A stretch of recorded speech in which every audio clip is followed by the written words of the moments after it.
আসসালামু আলাইকুম সুপ্রিয় শিক্ষার্থীবৃন্দ।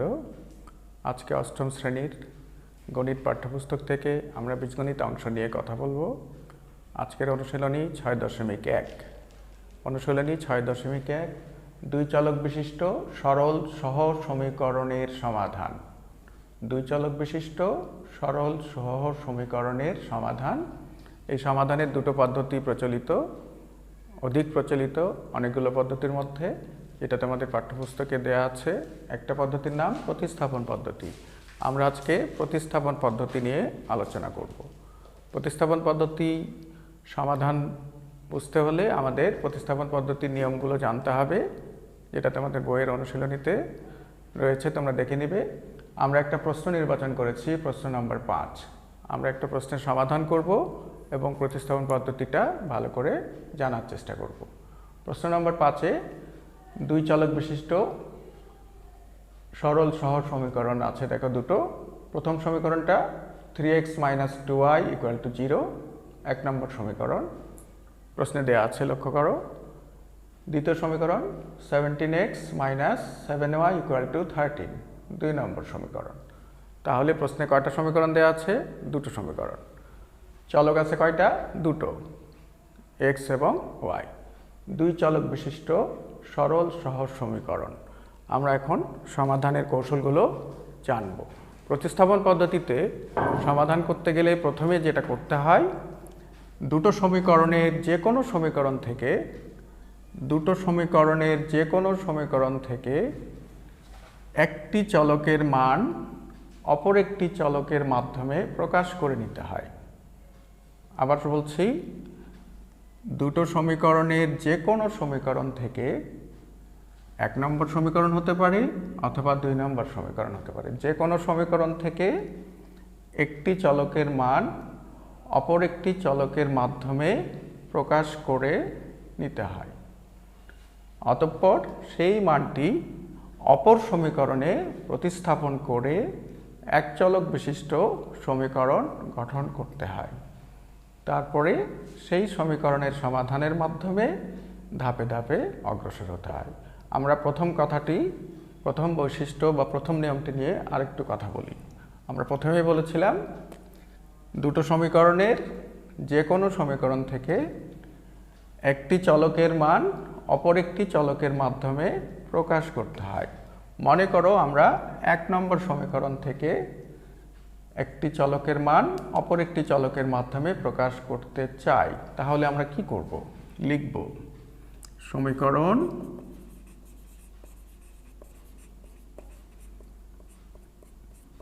1 থেকে পাই। ঠিক আছে। এখন আমাদেরকে আমি x এর মান y এর মাধ্যমেও প্রকাশ করতে পারি অথবা y এর মান x এর মাধ্যমেও প্রকাশ করতে পারি। শুরুতেই আমি একটু দেখি x এর মান কিভাবে y এর মাধ্যমে প্রকাশ করা যায়। যদি আমি লিখি 3x = -2y, ওপাশে গেলে কি হবে? +2y, বা x সমান কি হবে বলো তো? x এর সঙ্গে 3 কি হয়ে আছে? গুণ হয়ে আছে, পাশে গেলে ভাগ, 2y / 3। তাহলে দেখো, x চলকের মান আমি y এর মাধ্যমে প্রকাশ করলাম, অর্থাৎ y কে 2 দ্বারা গুণ করে 3 দ্বারা ভাগ করলেই x এর মান পাওয়া যাবে। এইখানে লিখতে হবে একটা সমীকরণের নাম্বার। যেহেতু এখানে 1 2 হয়ে গেছে, তাহলে এখানে হবে 3। তাহলে আমি এখানে কি করলাম? 1 নং সমীকরণ থেকে x চলকের মানটা y চলকের মাধ্যমে প্রকাশ করলাম। বুঝতে পারছ? আবার দেখো, যদি আমি 1 নং সমীকরণ থেকে y চলকের মান প্রকাশ করতে চাইতাম, তাহলে কি হতো? আমি লিখতাম -2y = +3x, পক্ষান্তর করলে কি হবে? -3x। উভয় পক্ষকে -1 দ্বারা গুণ করলে কি হবে? 2y = 3x। অতএব y সমান কি হবে? 3x / 2। তখন আমি এখানে লিখব 3 নম্বর সমীকরণ। তাহলে দেখো প্রথমে আমরা x চলকের মান y এর মাধ্যমে প্রকাশ করেছিলাম, এখন কি করলাম y চলকের মান x এর মাধ্যমে প্রকাশ করলাম। এটা আমাদের ইচ্ছা, আমরা উপস্থিত বুদ্ধি দিয়ে সুবিধাজনকভাবে যেটা অঙ্কের জন্য সুবিধা হবে, দ্রুত সমাধানের জন্য প্রয়োজন, আমরা সেটাই ব্যবহার করব। বিভিন্নভাবে আমরা এটা গঠন করতে পারি। তাহলে প্রথম কাজটা কি হবে, যে কোনো একটা সমীকরণে যে কোনো চলকের মান অন্য একটা চলকের মাধ্যমে গঠন করে নিতে হবে, যেটা আমরা এই ধাপে দেখালাম। কেউ যদি মনে করে 2 নম্বর সমীকরণ থেকে করবে, তাহলে কি হতে পারে আমরা একটু দেখি। তখন আমরা তাহলে এখানে লিখব সমীকরণ 2 থেকে পাই। সমীকরণ 2 থেকে কারো ইচ্ছে হলো যে সে 2 থেকে x চলকের মান y এর মাধ্যমে প্রকাশ করবে, তাহলে সে কি করবে? তাহলে সে কি লিখবে? সমীকরণ 2 থেকে পাই কি লিখবে? যদি সে x এর মানটা তৈরি করতে চায়, 17x ইকুয়াল টু কী হবে? 13 প্লাস 7y, মাইনাস 7y পক্ষান্তর করলে প্লাস 7y, বুঝতে পারছ? বা x সমান সমান কী হবে? 13 প্লাস 7y, x এর সঙ্গে 17 কী হয়ে আসছে? ইন্টু, পাশে গেলে ভাগ, এখানে তখন লিখতে হবে 3। তাহলে আমরা কোন সমীকরণ থেকে এটা করছি? 2 নম্বর সমীকরণ থেকে x চলকের মান y চলকের মাধ্যমে প্রকাশ করলাম, তাই তো? কেউ যদি মনে করে 2 নম্বর সমীকরণে y চলকের মান x এর মাধ্যমে প্রকাশ করবে, তাহলে সে কি করবে? আরেকবার দেখি আমরা।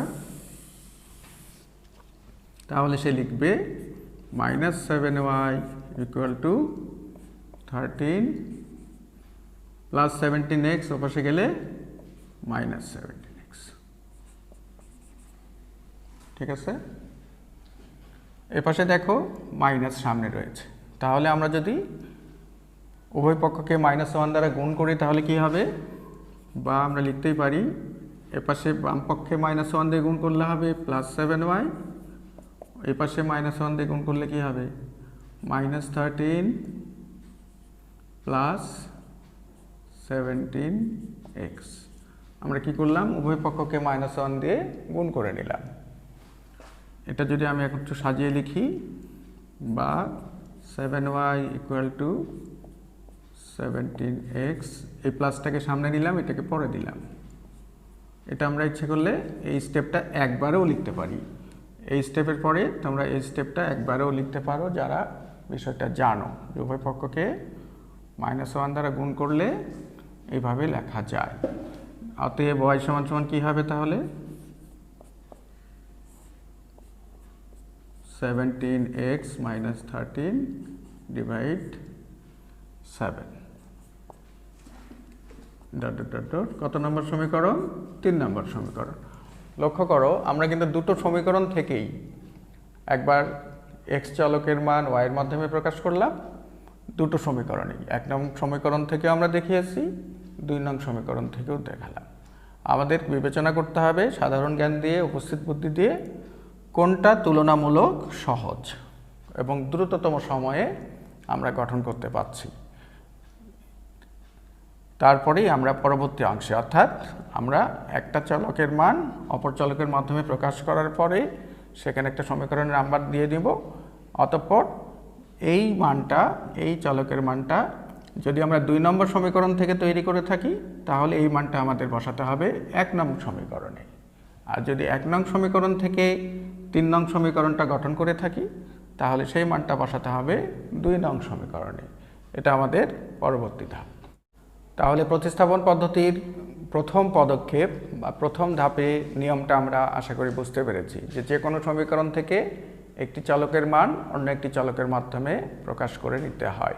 আমরা প্রশ্নটা আবার নতুনভাবে প্রথম থেকে সুন্দরভাবে সমাধানের চেষ্টা করছি। আমরা মনে করো 5 নম্বর প্রশ্নের সমাধান করব। আমি শুরু করলাম সমীকরণ 1 থেকে পাই। সমীকরণ 1 থেকে পাই লিখে আমি যদি লিখি সেই আগের মতো করে 3x ইকুয়াল টু 2y, অতএব x সমান সমান 2y ডিভাইডেড বাই 3, 3 নম্বর সমীকরণ। তার মানে আমি কি করলাম, এক্স চলকের মান ওয়াই চলকের মাধ্যমে প্রকাশ করলাম। এই 3 নং সমীকরণ থেকে এক্সের যে মানটা পেলাম, এই মানটা আমি যদি এখন 2 নং সমীকরণে প্রতিস্থাপন করি, এক্সের মানটা 2 নং সমীকরণে প্রতিস্থাপন করি, তাহলে 2 নং সমীকরণ হয়ে যাবে এক চলক বিশিষ্ট সমীকরণ। অর্থাৎ পরবর্তী ধাপের বৈশিষ্ট্য হচ্ছে আমরা যে সমীকরণ থেকে এই মানটা গঠন করব, এই মানটা ঠিক তার অপর সমীকরণে প্রতিস্থাপন করতে হবে। তাহলে আমরা 3 নং সমীকরণ থেকে এক্সের মানটা কত নং সমীকরণে প্রতিস্থাপন করব, 2 নং সমীকরণে। এটা যদি আমি 2 নং সমীকরণ থেকে তৈরি করতাম, তাহলে কত নং সমীকরণে প্রতিস্থাপন করতাম, 1 নং সমীকরণে। আমরা যেহেতু 1 নং সমীকরণ থেকে এক্সের মান তৈরি করে নিয়েছি, তাহলে এই মানটা আমরা প্রতিস্থাপন করব 2 নং সমীকরণে। আমাদের এখানে লিখতে হবে সমীকরণ 3 থেকে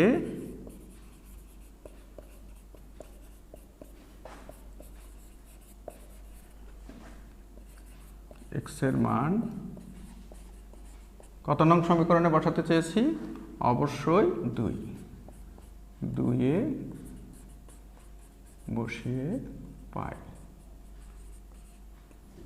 অর্থাৎ এই এক্সের পরিবর্তে 2y ডিভাইডেড বাই 3 আমরা কোথায় লিখব, 17x এর এখানে। অর্থাৎ 17 এর সাথে 17 ইন্টু এক্স, তাহলে আমরা 17 গুণন 2y divided by 3 minus 7y equal to 30। ভালো করে দেখো, লক্ষ্য করো বিষয়টা। তাহলে সমীকরণ 3 থেকে x এর মান আমরা 2 এ বসিয়ে দিলাম। 17 ইন্টু এক্স ছিল, x এর পরিবর্তে আমরা 2y ডিভাইডেড বাই 3 ব্যবহার করলাম। সমীকরণটা দেখো, এখানে কিন্তু আর x নাই, তাহলে এটা এক চলক বিশিষ্ট সমীকরণ হয়ে গেল। এখন এই সমীকরণটা আমরা বলতে পারি এক চলক বিশিষ্ট সরল সমীকরণ। এখান থেকে আমরা সমাধানের মাধ্যমে y এর মানটা সহজেই নির্ণয় করতে পারবো, এবং সেই y এর মানটাই পরবর্তীতে যে কোনো সমীকরণে প্রতিস্থাপন করলেই আমরা x এর মান পেয়ে যাব।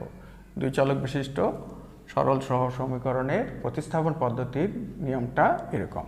আমরা যদি এখন সমাধানের জন্য এগিয়ে যাই, তাহলে এখানটা কি হবে, 3 এবং 17 কাটাকাটি যাচ্ছে না, তাই না? তাহলে আমরা এটা লিখব 17 গুণন 2 কত হবে, ঠিক আছে, 34y divided by 3 minus 7y equal to 30। আমরা এগুলো সরল সমীকরণ, এক চলক বিশিষ্ট সমীকরণের সমাধান সপ্তম শ্রেণীতেও শিখেছি। ব্যাপারটা এখন অনেক সহজ, আমরা এখন এখানে সহজেই সমাধানটা করতে পারি। এতটুকু সবার হয়েছে আশা করি।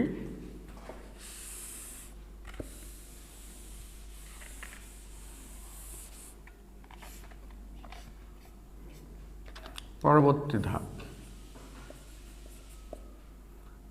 লসাগু করব 3, 34y মাইনাস 21y, ঠিক আছে, ইকুয়াল টু 30। 34 থেকে 21 বিয়োগ করো, কত হয়,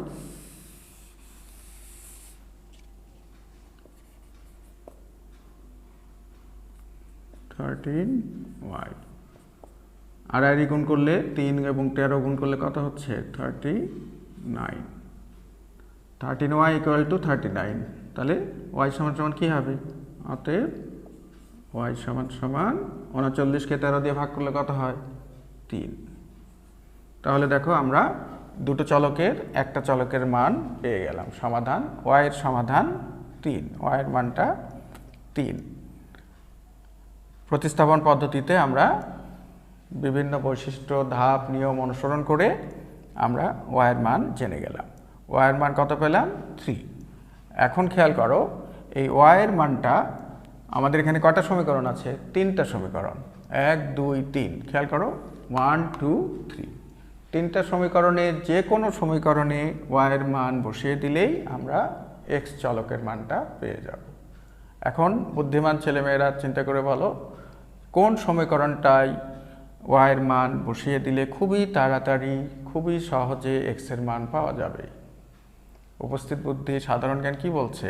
অবশ্যই 3 নং সমীকরণ, কারণ 3 নং সমীকরণে x = 2 × y / 3, অর্থাৎ y কে 2 দ্বারা গুণ করে 3 দিয়ে ভাগ করলেই সরাসরি আমরা x এর মানটা পেয়ে যাচ্ছি। কাজেই আমরা অবশ্যই 1 নম্বর অথবা 2 নম্বরে না বসিয়ে 3 নং সমীকরণে আমাদের এই ধরনের সমাধানের ক্ষেত্রে সবসময় আমরা যে চলকের মানটা পেয়ে যাব প্রথমে, সেই মানটা সব সময় 3 নং সমীকরণে স্থাপন করব, তাহলে সহজেই অপর চলকের মানটা পেয়ে যাব। তাহলে আমাদের এখন কাজ হচ্ছে, এখন y এর মান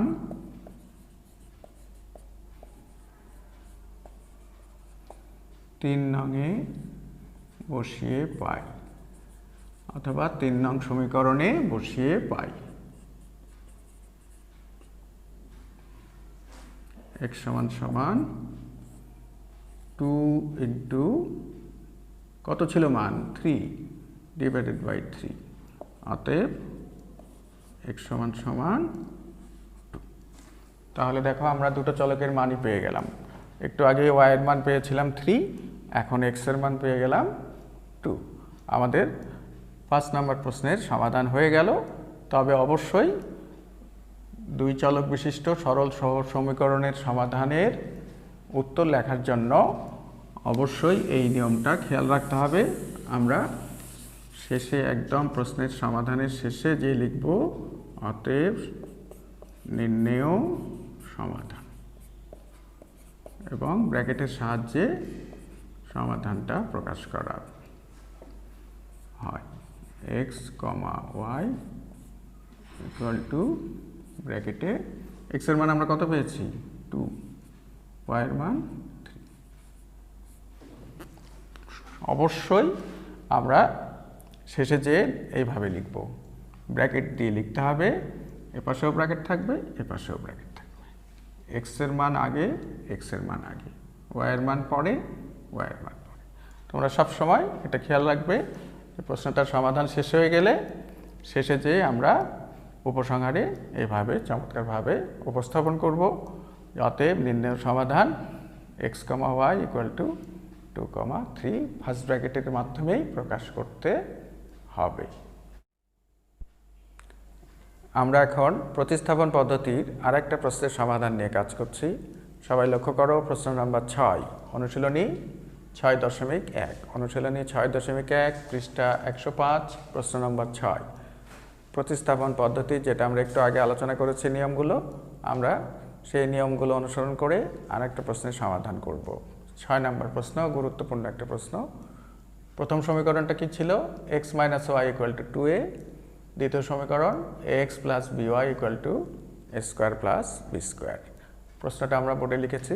আমরা ঠিক একটু আগে যে প্রশ্নটার সমাধান করেছিলাম সেই নিয়ম অনুসরণ করে যে কোনো একটা সমীকরণ থেকে একটি চলকের মান অন্য চলকের মাধ্যমে আগে প্রকাশ করে নেব, গঠন করে নেব। 1 নম্বর সমীকরণটা তুলনামূলক সুবিধাজনক মনে হচ্ছে। আমরা সমীকরণ 1 থেকে x এর মানটা তৈরি করে নিই।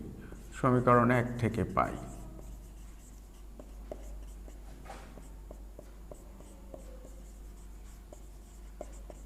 সবাই আমার সঙ্গে অঙ্কগুলো করতে থাকো। আশা করি সবাই খাতা খোলার আছে, আমার সঙ্গে চেষ্টা করছো। সমীকরণ 1 থেকে পাই, আমরা যদি x এর মানটা y চলকের মাধ্যমে তৈরি করি তাহলে কি হবে? x = 2a + y। এটা কত নম্বর সমীকরণ হবে? 3 নম্বর। তারপরে কি করব? 3 থেকে x এর মান,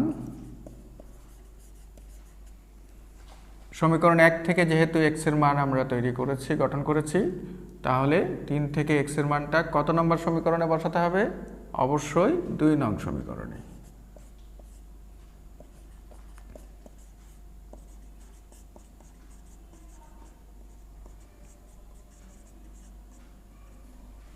অর্থাৎ আমরা 2 নং সমীকরণে x এর পরিবর্তে কি লিখব, twice A plus Y.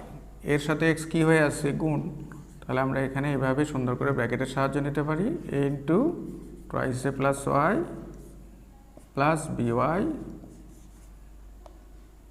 Equal to A square plus B square. ঠিক আছে, বুঝতে পারছ? a into X, a into X, এখান থেকে আমরা এক্স এর মানটা এখানে কি করলাম, প্রতিস্থাপন করলাম। এই জন্যই এই পদ্ধতিটার নাম প্রতিস্থাপন পদ্ধতি। এখন লক্ষ্য করো, এই যে আমরা সমীকরণ গঠন করলাম, এটা কিন্তু এক চলক বিশিষ্ট সমীকরণ হয়ে গেল। এখানে আর এক্স থাকছে না, শুধু ওয়াই আছে। আমরা এখন এক চলক বিশিষ্ট সরল সমীকরণের সমাধানের কৌশল অবলম্বন করে খুব সহজেই এখান থেকে ওয়াইয়ের মানটা নির্ণয় করব। পরবর্তী ধাপ, এটা দিয়ে এর দ্বারা গুণ করো, 2 square plus A Y plus B Y equal to square plus B square. ঠিক আছে, তোমরা কি দেখতে পাচ্ছ? A into twice A, 2 square, A into Y, A Y. আমরা এখন ধীরে ধীরে ওয়াইয়ের মানটা পেয়ে যাব।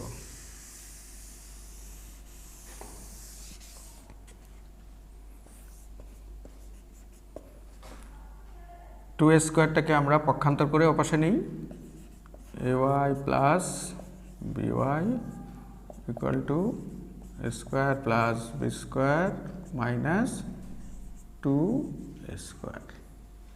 ঠিক আছে, 2 স্কোয়ার প্লাস ছিল, ওপাশে যে মাইনাস হয়ে গেল। পরের ধাপ,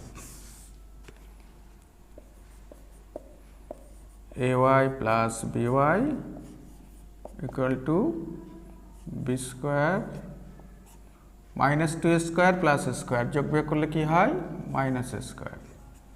ঠিক আছে, B square minus A square. এখানে যদি আমরা একটা সূত্রের সাহায্য নিই, B plus A into B minus এ।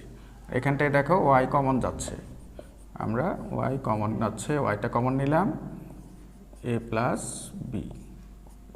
এ পাশে B square minus A square থেকে আমরা লিখতেই পারি B plus A into B minus A. ওয়াইয়ের সাথে এ প্লাস বি কী হয়ে আছে, গুণ। আমরা এ প্লাস বিকে ওপাশে নিলে কী হবে, অবশ্যই ভাগ।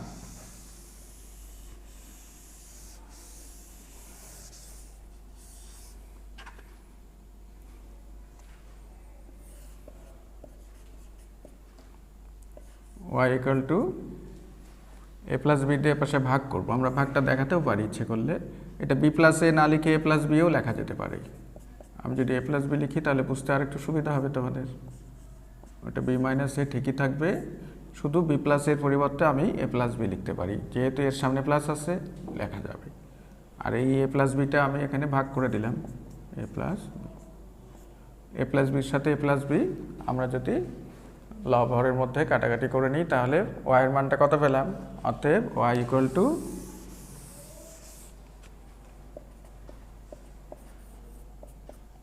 B minus A. তাহলে লক্ষ্য করো, আমরা ওয়াইয়ের মান, একটা চলকের মান সমাধান পেয়ে গেলাম, বি মাইনাস এ। এখন এই ওয়াইয়ের মানটা আমরা বলেছিলাম যে কোনো সমীকরণ, 1 নম্বর 2 নম্বর অথবা 3 নম্বর, যে কোনো সমীকরণে ওয়াইয়ের মান বসিয়ে দিলে বা প্রতিস্থাপন করলেই আমরা এক্সের মানটা পেয়ে যাব। কিন্তু আমরা এটাও বলেছিলাম আমরা সব সময় কত নং সমীকরণে এই ওয়াইয়ের মানটা বসাবো, 3 নং সমীকরণ, কারণ 3 নং সমীকরণটা তুলনামূলকভাবে সহজ এবং সুবিধাজনক। এখানে এক্সের মান শুধু সরাসরি ওয়াইয়ের মানটা এখানে বসিয়ে হিসেব করলেই আমরা সরাসরি এক্সের মানটা পেয়ে যাব। সে কারণে আমরা প্রতিস্থাপন পদ্ধতিতে বা এই ধরনের সমাধানে সব সময় যে চলকের মানটা প্রথমে বের হবে সেই মানটা সব ক্ষেত্রেই আমরা 3 নং সমীকরণে বসানোর চেষ্টা করব, তাহলে আমাদের কম সময়ে সমাধানটা হয়ে যাবে। এখন আমরা এই ওয়াইয়ের মানটা 3 নং সমীকরণে বসিয়ে এক্সের মানটা তৈরি করব। লিখব কি, এখন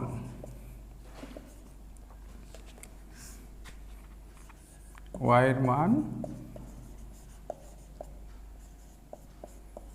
3 নংয়ে বসিয়ে পাই।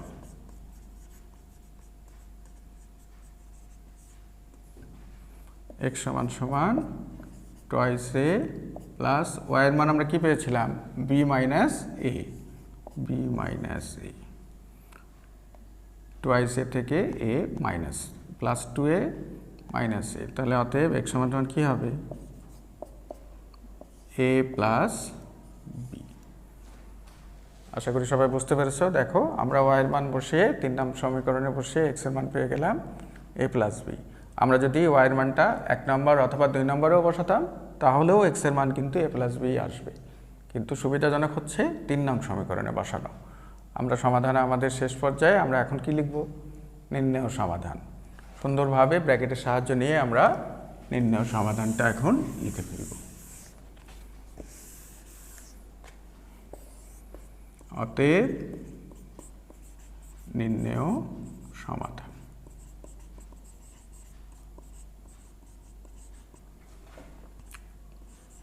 x, y, খুব খেয়াল রাখবে যেহেতু x সামনে আছে অবশ্যই x চলকের মানটা আগে লিখতে হবে এবং এখানেও first bracket a plus B comma y এর মানটা আমরা কত পেয়েছিলাম b minus A, first bracket.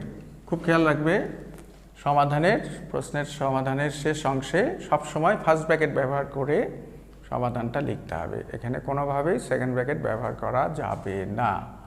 আশা করি সবাই 6 নম্বর প্রশ্নের সমাধানটা বুঝতে পেরেছো। বাসায় বেশি বেশি অনুশীলন করবে।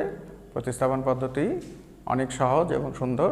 তোমরা অনুশীলনীর অন্যান্য প্রশ্নগুলো নিজেরা চেষ্টা করবে। দেখা হবে আগামী কোনো ক্লাসে।